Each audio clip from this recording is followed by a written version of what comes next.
Olá, amigos da Novo Tempo, sejam muito bem-vindos ao programa Bíblia Fácil. Você sabe que a cada semana a gente para um pouquinho durante uma hora para estudarmos juntos a Palavra de Deus. E você é muito bem-vindo mais uma vez a esse programa. Estamos começando mais uma vez essa temporada que vai falar sobre os ensinos de Jesus. Esse tema já está sendo estudado aqui há um tempo e nós queremos mais uma vez olhar para a Bíblia com uma pergunta. O que é que Jesus ensinou que é importante para mim e para você e nos ajuda em nossa caminhada em direção aos céus? Eu espero que você esteja lutando por isso, né? Porque a maior recompensa que Deus deixou para mim e para você, a maior promessa que Deus nos fez foi de um dia vivermos eternamente. E eu e você encontramos na Bíblia o caminho para a eternidade.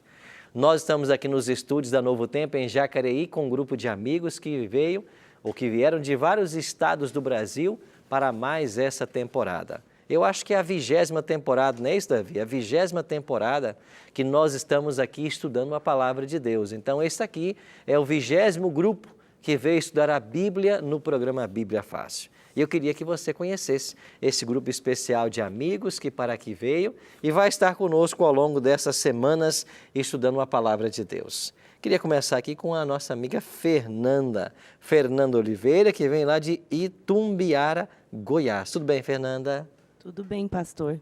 Seja bem-vinda aí ao programa Bíblia Fácil, viu? Obrigada, é um prazer enorme estar aqui. Antes de vir para cá, você já tinha assistido algum programa Bíblia Fácil em casa? Sim, eu conheci o programa pela televisão a primeira vez. E desde que eu assisti, eu fiquei encantada com a maneira de ensinar a palavra.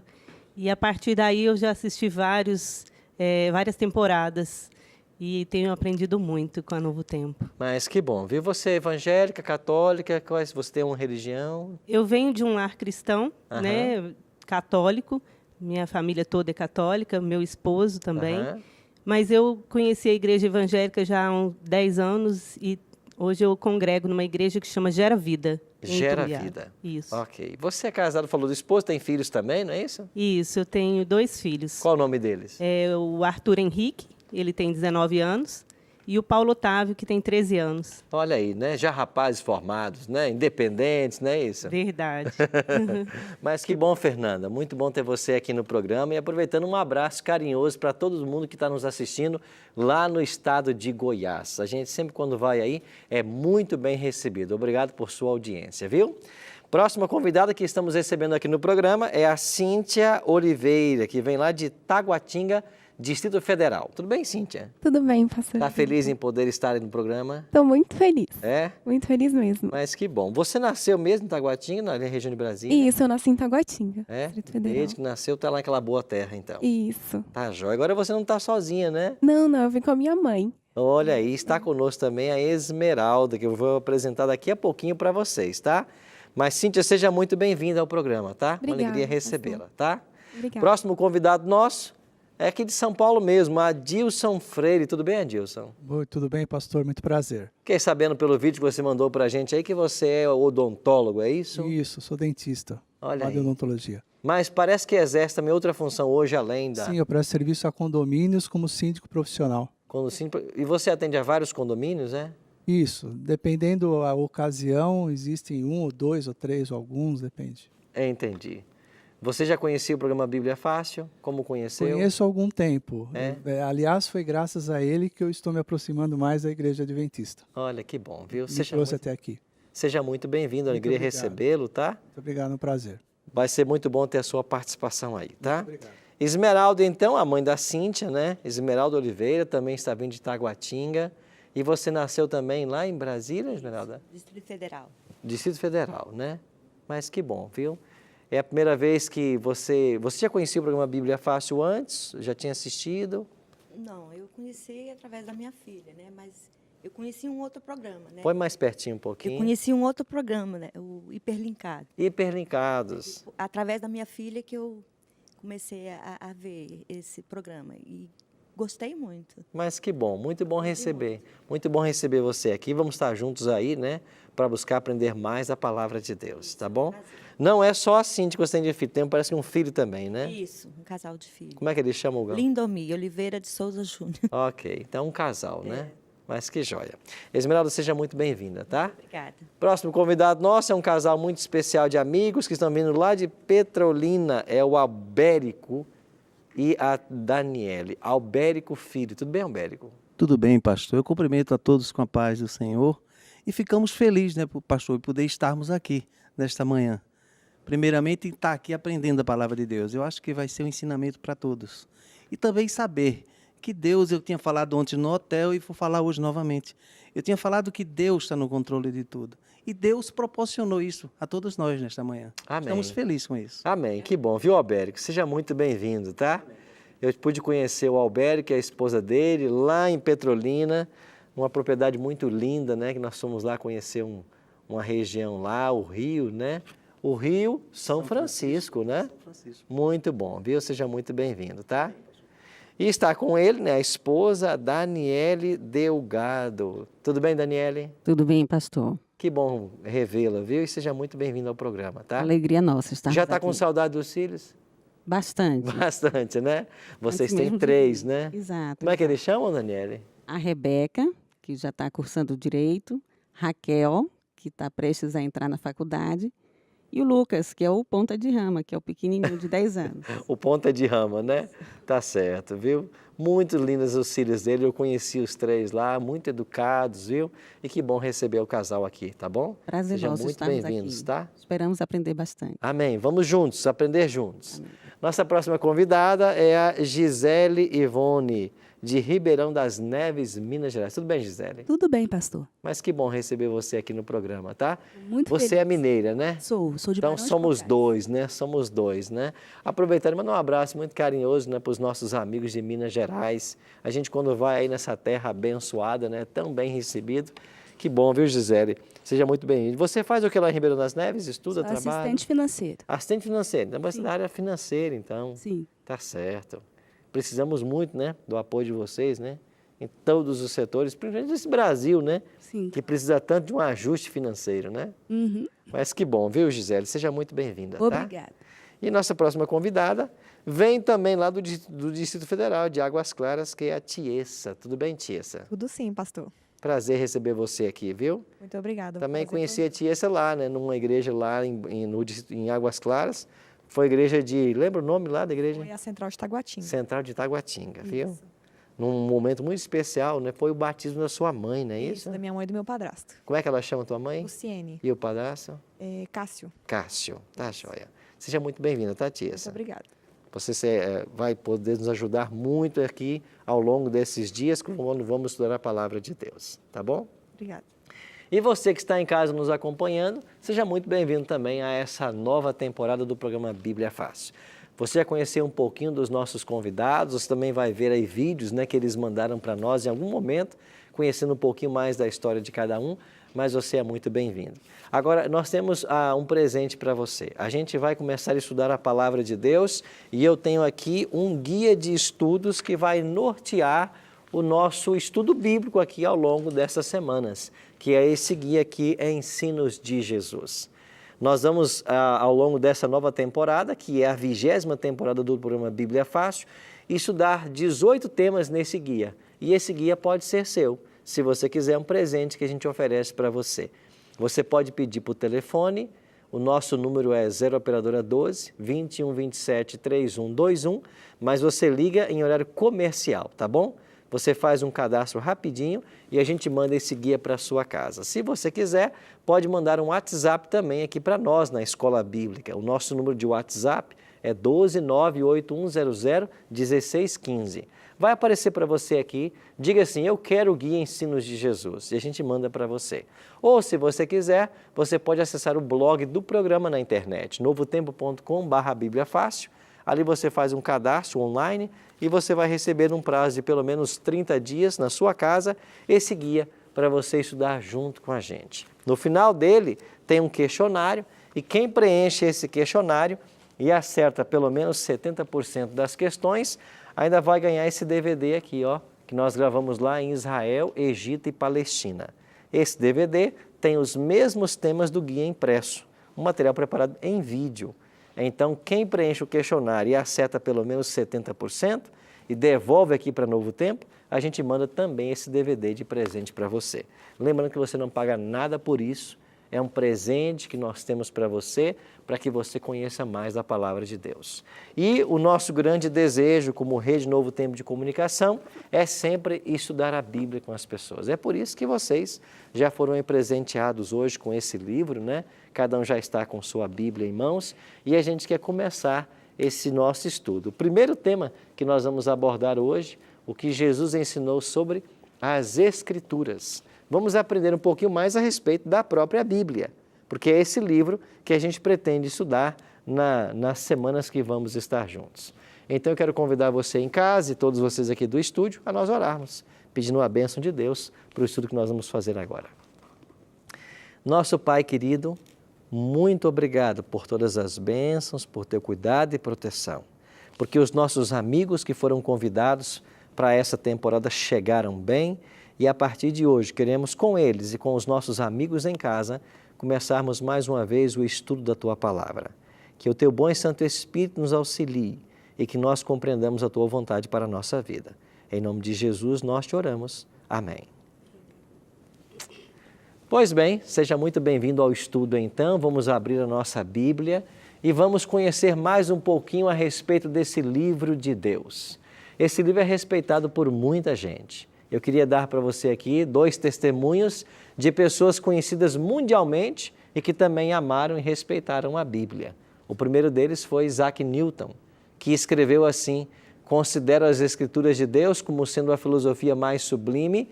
Eu encontro mais marcas de autenticidade na Bíblia do que em qualquer história profana, seja qual for. Você sabe que Isaac Newton foi um tremendo cientista, né?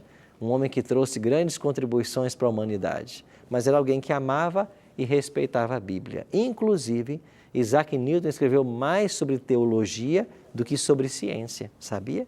Ele escreveu muito a respeito de Deus, do universo criado por Deus. E ele era alguém que amava e respeitava a Bíblia.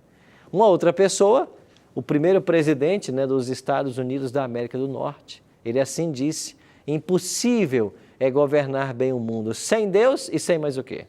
Sem a Bíblia. É impossível governar bem. E eu fico pensando, né, num país como o nosso, vocês estão vindo lá de Brasília, né? Num país como o nosso, onde a gente vê tantas dificuldades, né, no governo dessa nação, se as nossas lideranças dessem mais atenção à Bíblia, nós teríamos um país diferente. Porque as nações que amam e respeitam a palavra de Deus e ensinam seus valores, elas prosperam. Olha para os Estados Unidos, a maior nação protestante do mundo.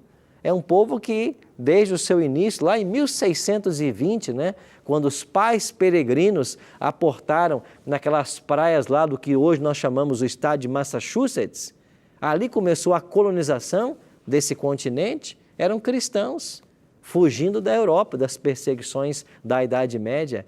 E ali eles começaram a colonizar um país onde a palavra de Deus foi sempre respeitada.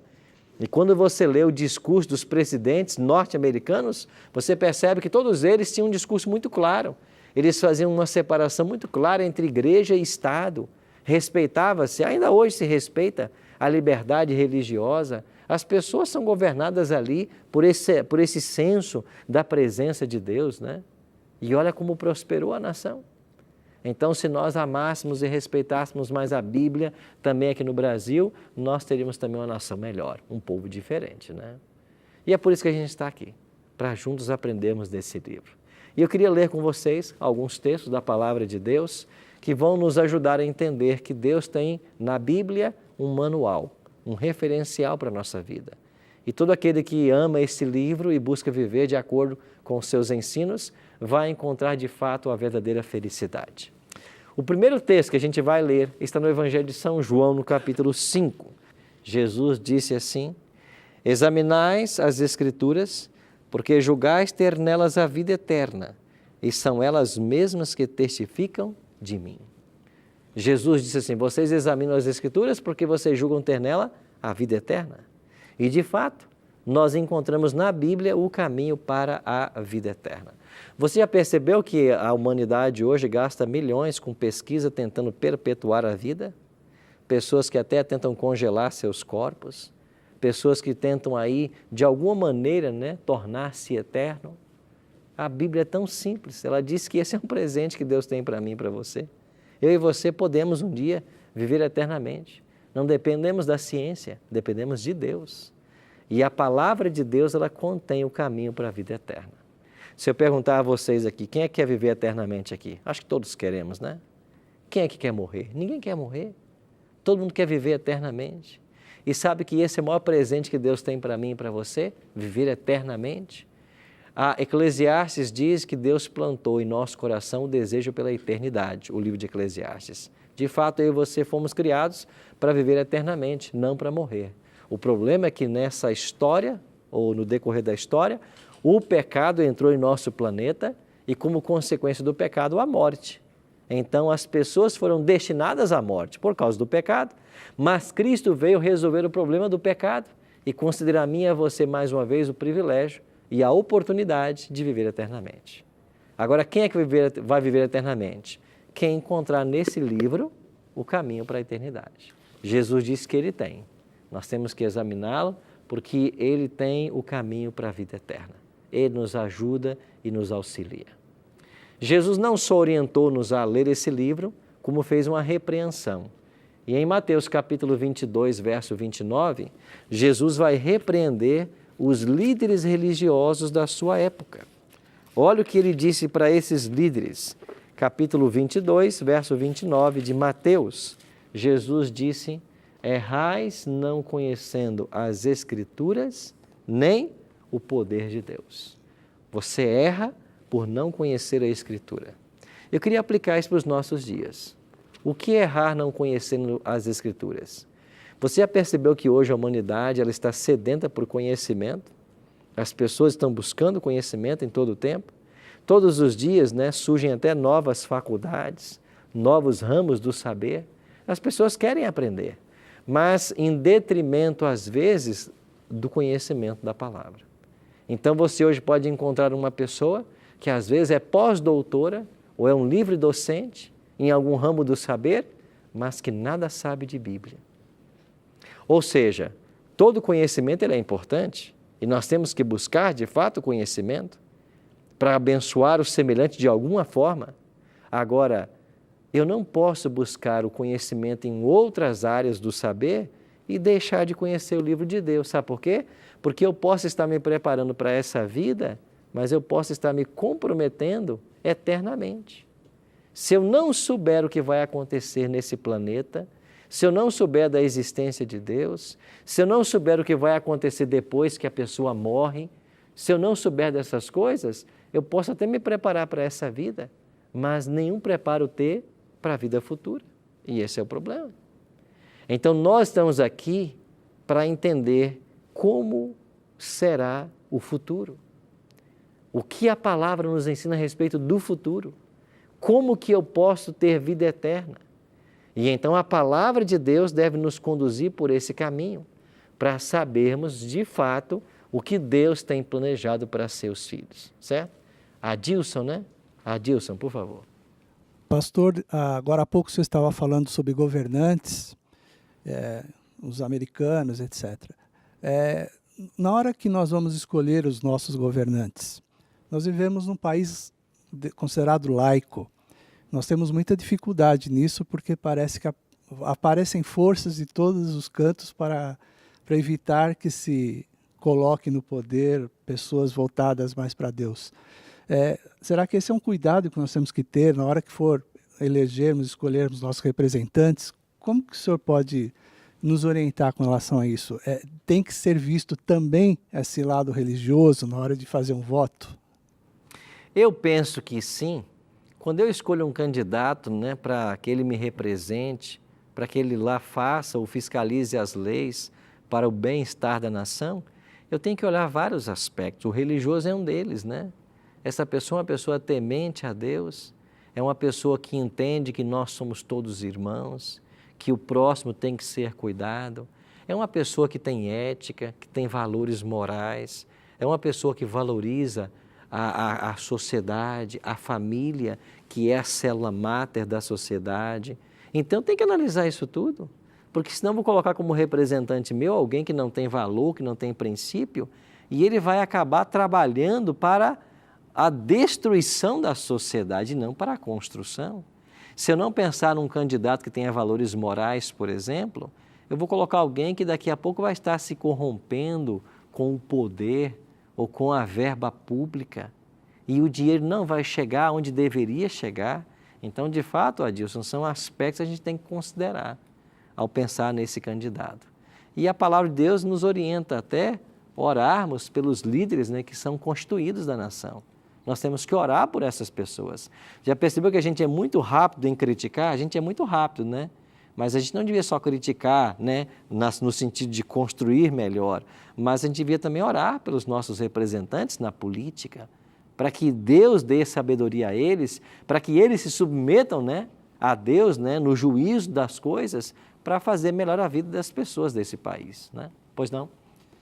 E me chamou a atenção dentro desse tema, eu estava lendo ainda ontem um trecho de Eclesiastes, que eu acho um livro maravilhoso. Um manual de instrução que eu acho que todos deveriam ler, fantástico.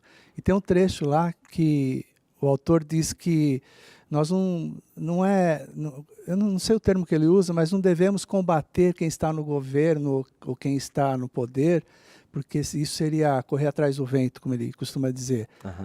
Aí eu fiquei na dúvida, falei, será que nós temos que ser passivos e não fazer nada? Como que fica? Um conflito. Eu não faço nada contra quem está fazendo a coisa errada, ou tenho que pensar melhor depois na hora de votar, como eu acabei de dizer agora. Deixamos lá quem está fazendo coisa errada e não vamos enfrentá-los, é isso? Eu acho que a nossa sociedade já desenvolveu os mecanismos necessários para que a gente siga os caminhos corretos na hora que você não concorda com o governo, por exemplo, né? Tem os caminhos corretos. Então, hoje, as nossas instituições, elas estão fortalecidas, né? E a gente vê aí o combate à corrupção, né? O combate à má gestão pública. A gente tem os caminhos normais. Agora, eu acho que o maior argumento que nós temos, a maior arma ainda, continua sendo o voto, né? Saber votar com consciência. E Esmeralda, não é isso? Isso. Esmeralda, pois não. Só para acrescentar assim, o que o irmão falou, é que nós, como cristãos, né, temos que realmente acompanhar, né, aqueles que estão nos representando, orarmos, né, por todo tipo de liderança, chefia, né, governo, patrão, né, e acompanharmos o que eles estão fazendo, se eles estão representando, né, as leis que eles estão fazendo, né, as coisas absurdas. Nós temos o nosso poder de voto, né, e de cobrança, para que o povo de Deus, né, não venha sofrer como está sofrendo. Claro, e você vê que a palavra de Deus diz que quando o justo governa, o povo se alegra. Isso é verdade. Porque há paz, né? Há paz. Bom, a palavra de Deus fala a respeito de pessoas, né, que trouxeram grandes contribuições, mesmo no âmbito político, como José no Egito, Daniel em Babilônia, etc. Então, nós não devemos ser alienados dessa realidade que a gente vive no país, certo? Devemos aí usar os mecanismos que foram legalmente constituídos para fazer andar as coisas, né? Então, a palavra de Deus nos diz que nós devemos buscar conhecer mais. A Bíblia tem que ser pesquisada, sabe por quê? Porque ela não é só produto de uma cultura, ela é o livro de Deus, ela tem sua origem no próprio Deus. Olha o que declarou o apóstolo Pedro. 2 Pedro, capítulo 1, verso 21. Porque nunca jamais qualquer profecia foi dada por vontade humana. Entretanto, homens santos falaram da parte de Deus, movidos por quem? Pelo Espírito Santo. Então, foi o Espírito Santo quem moveu os homens a escrever o livro que você está segurando aí. Então, esse livro não é um livro comum. Esse é um livro, é a boca de Deus a nos falar. Agora, nós temos uma dificuldade hoje. As pessoas têm a Bíblia em casa, e até mais de uma geralmente, mas a gente, quando lê algum texto da palavra de Deus, você vai encontrar alguém interpretando de um jeito, o outro interpreta de outro de outro, e isso traz confusão na religião. Pois bem, nós vamos para o intervalo e quando voltarmos no próximo bloco, nós vamos hoje recapitular com vocês 10 regras de hermenêutica, ou seja, 10 conselhos na própria Bíblia de como interpretá-la. Então, eu quando leio um texto, como que eu devo interpretar esse texto? Nós vamos olhar para essas regrinhas de hermenêutica. Então, não saia daí, a gente volta daqui a pouquinho para continuar o estudo de hoje.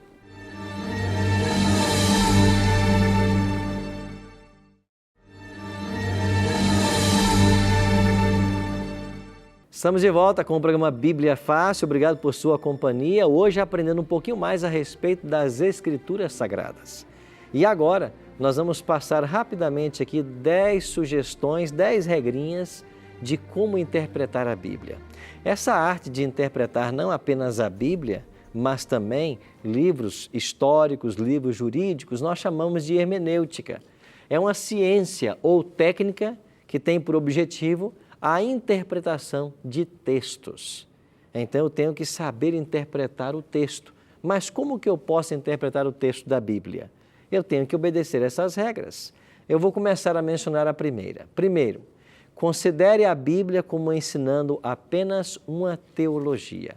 A Bíblia, toda ela, tem apenas uma teologia. O que eu quero dizer com isso? Eu vou dar um exemplo para vocês. Romanos 3, 28. Concluímos, pois, que o homem é justificado pela fé sem as obras da lei. Quem disse isso? Foi Paulo. Aí você lê Tiago 2, 24, vedes então que é pelas obras que o homem é justificado e não somente pela fé.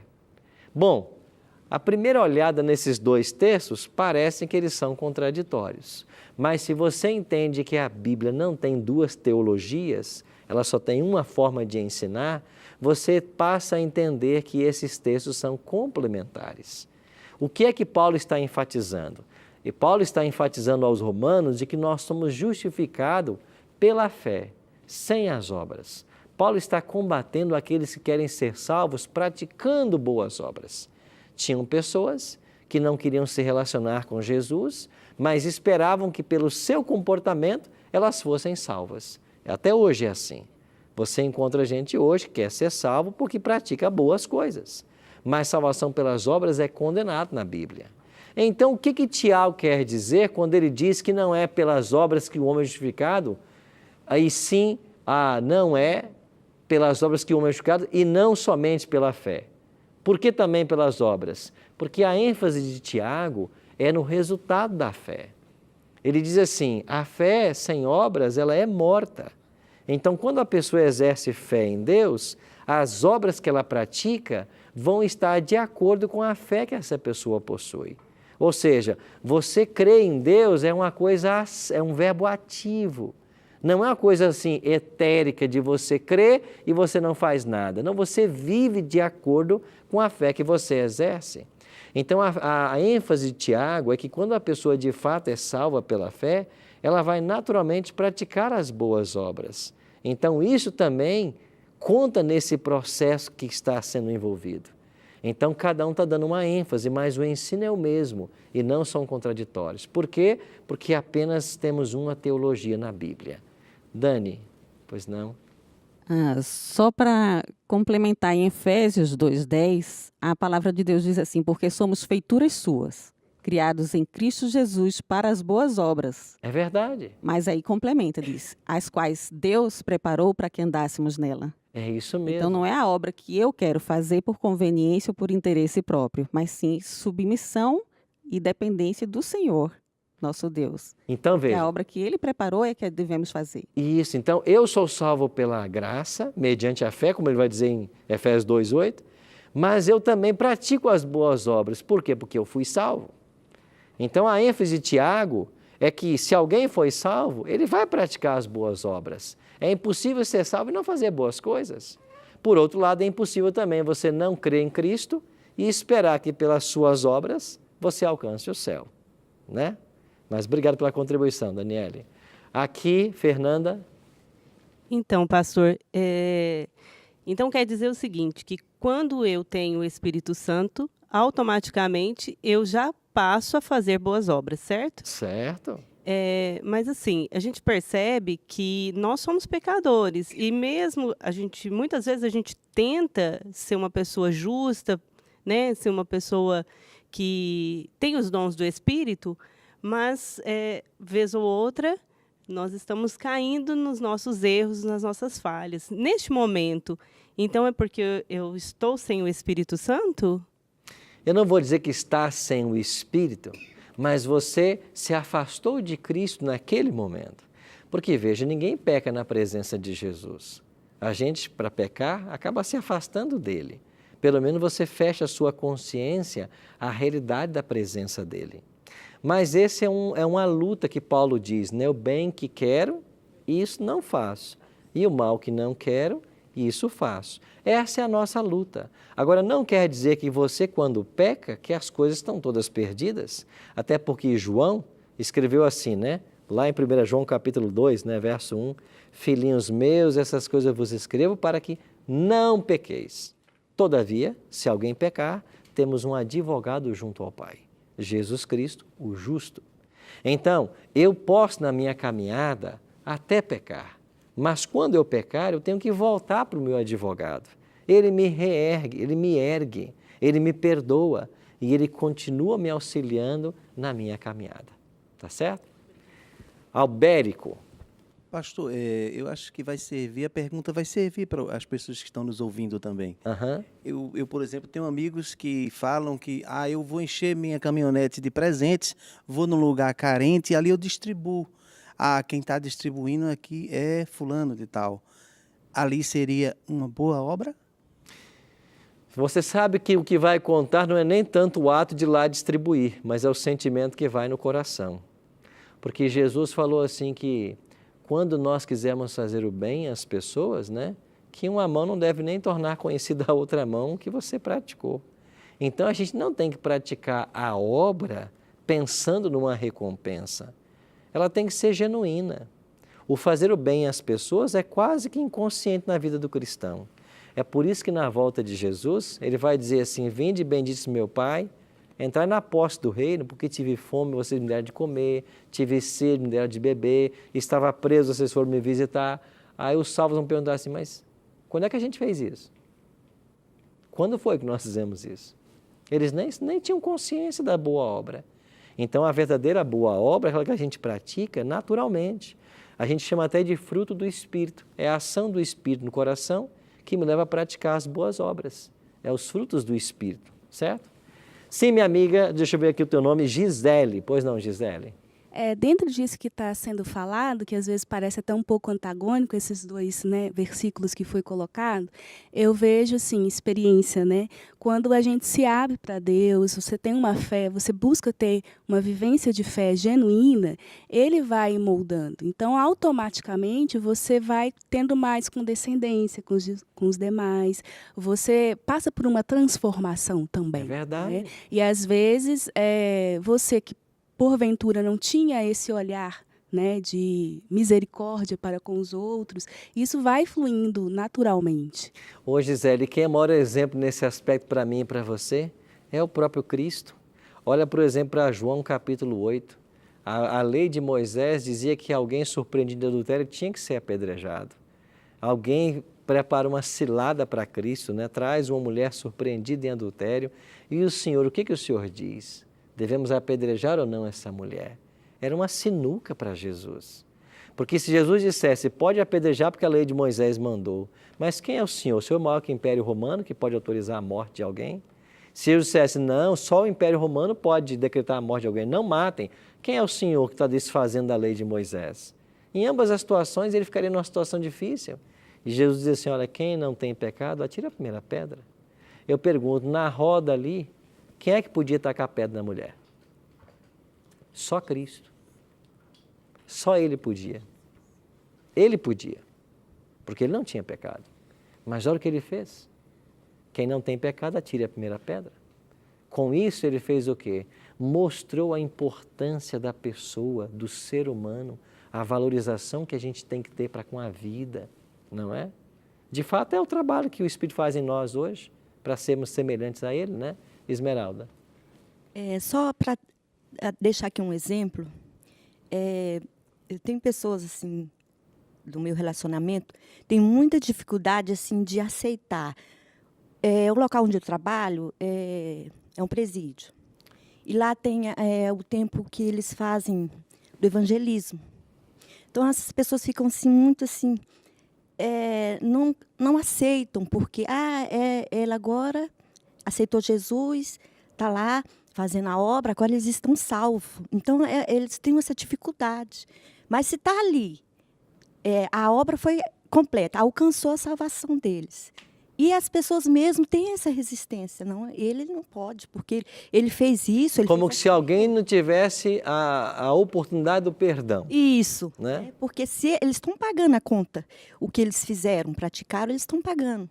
Né? Mas diante de Deus, se realmente tem um compromisso, um arrependimento verdadeiro, Deus pode perdoar para julgar, não é? Não é? Quem somos nós? Daniele. Pastor, como o senhor tem maior conhecimento, o senhor me corrija se eu estiver errada. Nesse contexto de Jesus, não é, tá escrevendo no chão, na época era necessário que as duas testemunhas visuais, não é, do adultério, fossem elas que jogassem a primeira pedra. Então, se eles se manifestassem como testemunhas visuais, eles também acusariam o homem que estava adulterando com ela, porque a mulher não, homem, né? Exato, não comete adultério sozinha. É verdade. Então aí eles se acovardaram, né? Porque tinham um interesse pessoal ali de colocar Jesus, não é, numa situação constrangedora. O interesse deles era esse. Então eles não queriam manifestar quem era o homem que estava ali. Talvez, provavelmente, ele estivesse até lá presente. Então, ninguém atirou a primeira pedra para não dizer que eram as testemunhas visuais. É verdade. Pois bem, vamos avançar então aqui. A Tiessa antes. Tiessa. Pastor, me corrija se eu estiver errada, mas na Bíblia fala que o único pecado que Deus não perdoa é aquele feito contra o Espírito Santo, né? E se eu peco sabendo, consciente que eu estou pecando, que eu estou fazendo errado, isso é uma forma de pecar contra o Espírito Santo? Quem insiste no pecado conhecido, está caminhando para o pecado contra o Espírito Santo. Não quer dizer que a primeira vez que você peca um pecado conhecido, você já pecou contra o Espírito Santo. Pecado contra o Espírito Santo é a resistência contínua à ação do Espírito no coração. É você insistir num pecado conhecido e rejeitar a voz do Espírito. Pode chegar a um ponto onde você não mais seja alcançado pelo Espírito. Porque se é o Espírito quem me leva à conversão, e se eu não tenho mais o Espírito, eu não posso mais me arrepender. É por isso que a gente fala de pecado contra o Espírito Santo. Nós vamos voltar a esse tema, eu acho, na lição 4, quando falarmos do Espírito Santo, e vamos ver mais detalhes a respeito desse assunto, tá bom? Vamos avançar aqui então, nessas regras de hermenêutica. Segundo, deixe a Bíblia interpretar a si mesma. Eu não posso colocar uma ideia na Bíblia, eu tenho que deixar que a Bíblia me dê a ideia. Deixa eu dar um exemplo para vocês. Apocalipse 12, 3. Viu-se outro sinal no céu e eis um grande dragão vermelho. Quem é esse dragão vermelho do capítulo 12 de Apocalipse? Eu não posso querer inventar que é a Rússia, a ex-União Soviética, o comunismo, como alguém disse por aí. Eu tenho que deixar que a Bíblia me diga. No versículo 9 do mesmo capítulo, é dito que foi precipitado o grande dragão, a antiga serpente, que se chama Diabo e Satanás. Quem é o dragão do Apocalipse? É o próprio diabo. Quem disse isso? A Bíblia disse. Então, a segunda regra de hermenêutica, para a gente interpretar corretamente a Bíblia, é deixar que a Bíblia seja a sua própria intérprete. Ela tem que dizer para mim o que significam as coisas. Terceira regra, interprete através do conjunto das Escrituras. Temos que olhar para toda a Bíblia. Se um texto parece difícil, parece contundente, parece controverso, nós temos que olhar para toda a Bíblia. Eu vou dar um exemplo para vocês aqui. Olha a parábola do rico e Lázaro. Alguns leem essa parábola e querem ensinar que a pessoa, quando morre, já vai para o céu ou vai para o inferno. Mas se você ensinar isso, você também tem que ensinar que o céu e o inferno fazem divisa. Que quem está no céu vê quem está no inferno e quem está no inferno vê quem está no céu. Isso não é bíblico. É uma história apenas que Jesus está contando para ilustrar uma outra verdade. ela não pode ser tomada ao pé da letra, literalmente, porque a Bíblia, em lugar nenhum, ensina que inferno e céu fazem divisa. Pelo contrário, nem existe inferno no conceito popular de um local que fica queimando o tempo inteiro, ardendo eternamente em chamas. Não existe isso na Bíblia. Então eu tenho que olhar para o conjunto das Escrituras e não apenas para um texto isolado. Quarta regra, considere sempre o contexto escriturístico da passagem. Um exemplo, maldito o homem que confia no homem, Jeremias 17:5. Alguém pode olhar para esse texto e dizer, está vendo aí? Eu não confio em ninguém, porque a Bíblia me disse para não confiar. É isso que Jeremias está ensinando? Não.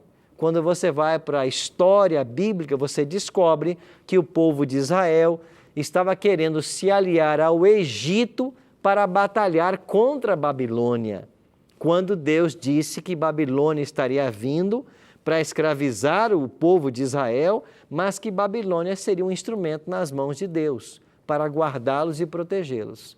Então Deus diz para o seu povo, não faça aliança com o Egito. É eu que vou enviar a Babilônia para escravizar vocês. Maldito o homem que confia no homem, ou seja, maldito é aquele que deixa de confiar no Senhor para confiar no exército de outra nação.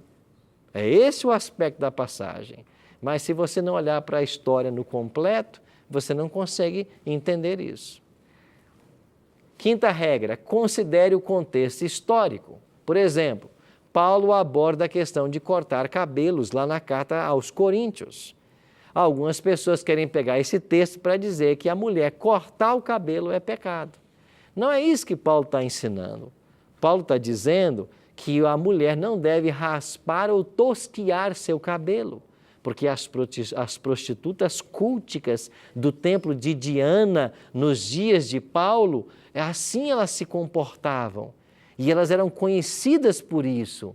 Então, algumas dessas prostitutas se converteram ao Evangelho, vieram para a igreja. E então ali adotou-se um véu para essas mulheres até que o cabelo crescesse. Porque o cabelo foi dado para a mulher em lugar do véu. Então, Paulo está orientando.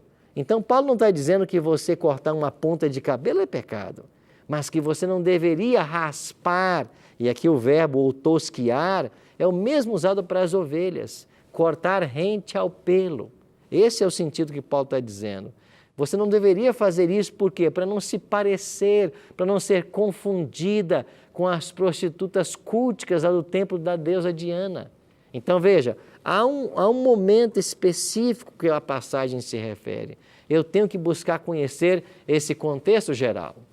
Sexta regrinha, procure primeiro o sentido literal, depois, se necessário, o sentido simbólico para a passagem. Um exemplo, primeiro milagre de Cristo, transformar a água em vinho. O que significa esse milagre? Ora, era água e virou vinho. Tem outro significado? Não é isso. Era água, agora é vinho. Então não tente encontrar no texto algo espiritual, espiritualizar o texto, alegorizar. É o que mais acontece hoje. A pessoa lê um texto e quer alegorizar. Próxima regrinha, leia o texto em outras traduções. Isso ajuda. Então, quando você faz uso de várias traduções bíblicas, aparecem sinônimos que podem te ajudar na compreensão. Oitava, determine o gênero literário que está sendo usado no texto do estudo. O que é? Uma poesia que eu estou estudando? É uma profecia? É uma narrativa? É um provérbio? É uma parábola? Então, identificar a figura literária pode nos ajudar a compreender o texto. Penúltima regra, faça a diferença entre interpretar, reinterpretar e aplicar. Isso aqui é importante. Veja, o que é interpretar? É eu olhar para a Bíblia e tentar entender o seu significado. O que é reinterpretar? A reinterpretação, só quem pode fazer é o próprio profeta bíblico. Ele pode reinterpretar. Por exemplo, foi Mateus quem disse que do Egito chamei meu filho e aplicou esse texto à fuga de Jesus para o Egito. Bom, mas o que quer dizer do Egito chamei meu filho? A princípio, na profecia, era a saída do povo de Israel do Egito. Do Egito chamei meu filho. Deus tirou Israel do Egito. Agora Mateus pega essa passagem e aplica a Cristo. Do Egito chamei meu filho, porque Jesus fugiria para o Egito e depois ele voltaria. Então isso é reinterpretar. Mas quem pode fazer isso? Só o profeta bíblico. Eu não posso fazer isso. Eu não posso pegar um texto e querer reinterpretá-lo. E, finalmente, o último ponto. Esteja disposto a aceitar coisas novas, mesmo que isto conflite com ideias anteriores. Ou seja, eu não posso pegar esse livro e ler de uma forma preconceituosa, com preconceitos. Eu tenho que deixar que ele forme os meus conceitos. Cíntia? Pode ser até uma pergunta boba, assim, que às vezes eu tenho dúvida de como o Antigo Testamento se encaixa hoje em nossas vidas e nós estamos na Nova Aliança. Ok. Né? No sentido do contexto histórico, das regras do Antigo Testamento. Okay. Essa expressão, estamos vivendo a Nova Aliança, você vai ouvir muitos por aí, certo? Agora, nós estamos numa nova aliança? Que nova aliança é essa? Se você for para Jeremias, capítulo 31, versos 31 a 33, Jeremias já falava dessa nova aliança. Vem dias em que firmarei uma nova aliança com a casa de Israel. Ou seja, Deus ele teve alianças com o seu povo e ele renova essa aliança de tempos em tempos. Quem sabe a primeira aliança que nós temos na Bíblia é a aliança de Deus que ele fez com Noé, porque ele ia destruir toda a terra.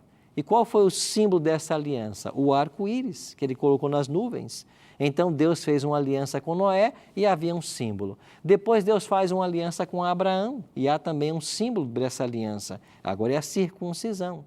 Então há ali uma outra aliança. Então Deus depois faz uma aliança com Moisés, com o povo de Israel.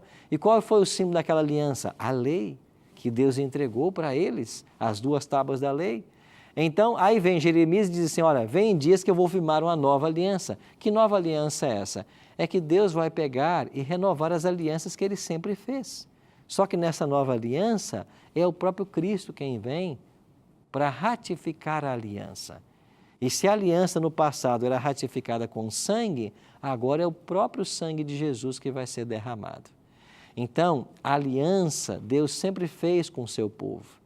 E em Cristo nós temos a aliança eterna, também chamada de nova aliança.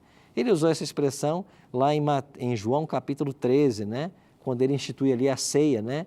Aqui está o cálice, símbolo da nova aliança que eu firmo com vocês. Agora, como se encaixa Novo e Antigo Testamento? Eles se complementam. Então, aquilo que está velado no Antigo é revelado no Novo. Agora, toda a Bíblia, Antigo e Novo Testamento, são inspirados por Deus. O que eu tenho que entender é que existem elementos, algumas coisas no Antigo Testamento, que apontavam para uma realidade, que era Cristo e a vinda dele, e essa realidade se cumpriu. Por exemplo, as leis cerimoniais dadas a Israel, o matar o animal para obter o perdão do pecado. Esta é uma lei cerimonial que funcionou nos dias do Antigo Testamento e elas apontavam para Cristo. Agora, quando veio Cristo, que é a nossa realidade eterna, eu não tenho mais que matar animais. Então, o cuidado que eu tenho que ter é interpretar ou encontrar no Antigo Testamento aquela lei, aquele ensino que já teve o seu cumprimento. Aí eu não preciso mais praticá-la. Agora, e aquilo que não teve cumprimento? Aquilo que é atemporal, aquilo que é para a humanidade inteira, eu devo continuar respeitando. Por exemplo, você vai para Levítico capítulo 11, tem uma lei lá de animais limpos e imundos. Ora, o que não fazia bem para o Adão, para Noé, não vai fazer bem para mim, para o ser humano em todas as eras, certo? Então é assim que a gente tem que olhar para a Bíblia, como um conjunto, e respeitar essas regras de interpretação. E a última delas é deixar que a Bíblia seja para mim a revelação da vontade divina. Então eu quero saber o que Deus quer de mim. Não é eu querer moldar o Deus à minha crença. É deixar que a Bíblia seja a autoridade. Esse é o ponto. E eu pergunto, e você em casa? Acredita que esse livro é a autoridade para a sua vida? Você acredita que Deus tem aqui a norma de felicidade, o caminho para a vida eterna? Eu quero convidar você, enquanto ouviremos essa música agora, a pensar: esse livro tem sido um livro especial na minha vida? Eu tenho seguido as orientações desse livro? Eu queria que você pensasse nisso. Enquanto a gente ouve essa canção, repense nos seus valores e no quão importante é a palavra de Deus para você.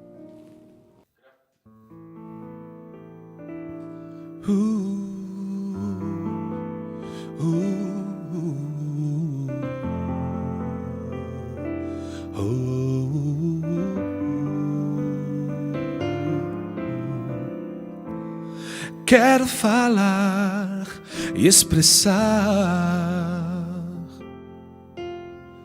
o que Deus tem feito por mim.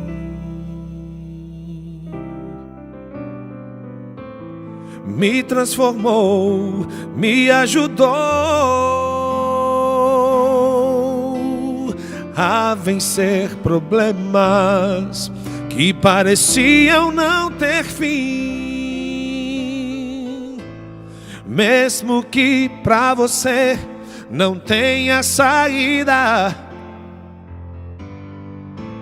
saiba que pra Deus nada é impossível. Sempre que precisar de alguém, saiba que existe um Deus a te guiar. Mesmo que não tenha mais vontade de viver, Ele vai te abraçar, vai te proteger, mostrando o seu imenso amor.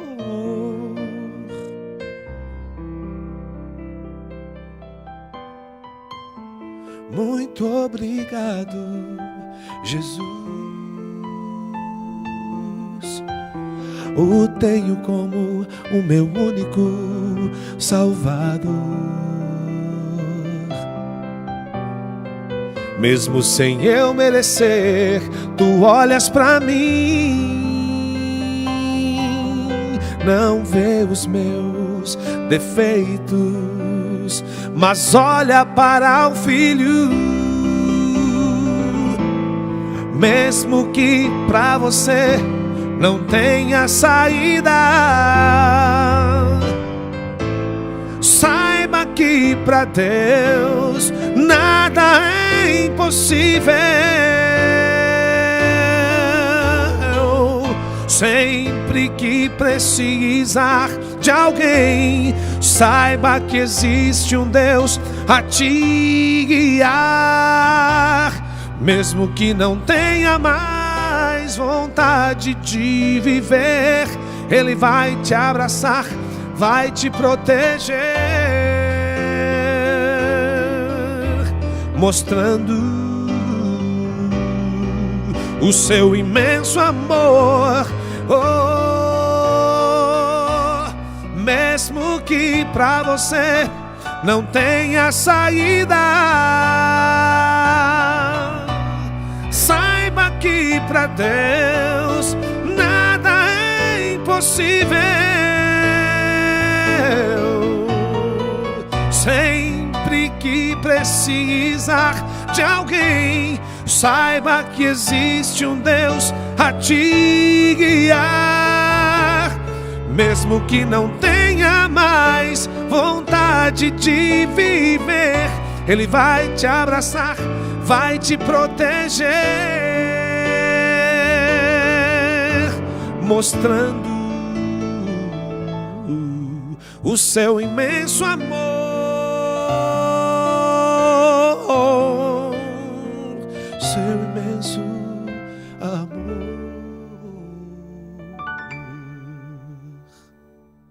Eu e você encontramos na palavra de Deus saída, solução para todos os problemas. Se este é o manual de Deus para mim e para a sua vida, nada nos acontece sem que haja aqui uma previsão para nos ajudar. E saiba, talvez você já tenha buscado solução para os seus problemas em várias fontes e nada tem adiantado, eu aconselho você a olhar com mais carinho para esse livro, a buscar compreender a voz de Deus a falar para você. E você vai entender que os grandes dilemas da nossa vida, eles podem ser resolvidos pela orientação profética. Hoje demos um primeiro passo, entendendo que Deus tem na sua palavra uma solução para os nossos problemas. Aqui temos a vontade divina revelada. Não falamos tanto em revelação? Revelação é isso, é o que está escrito. E nós vamos permitir que essas regrinhas de hermenêutica que aprendemos hoje norteiem nosso estudo daqui para frente. E vamos olhar para o Cristo, para a fala dele e entender a respeito de vários temas que vamos abordar nessa nova temporada. Por isso, quero orar para que Deus possa abençoar a todos nós nessa jornada.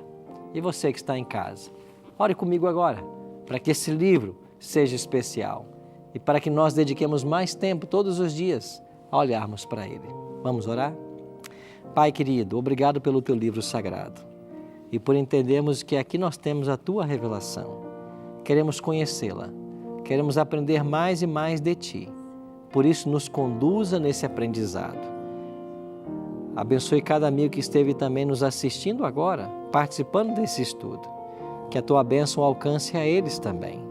E que nós possamos, todas as vezes que abrimos esse livro, termos um contato com o nosso Senhor Jesus. É a nossa oração, em nome dele. Amém. Muito obrigado, amigo, pela sua participação no programa de hoje. Semana que vem, a gente volta para mais um tema da Palavra de Deus com os nossos convidados. E eu espero você.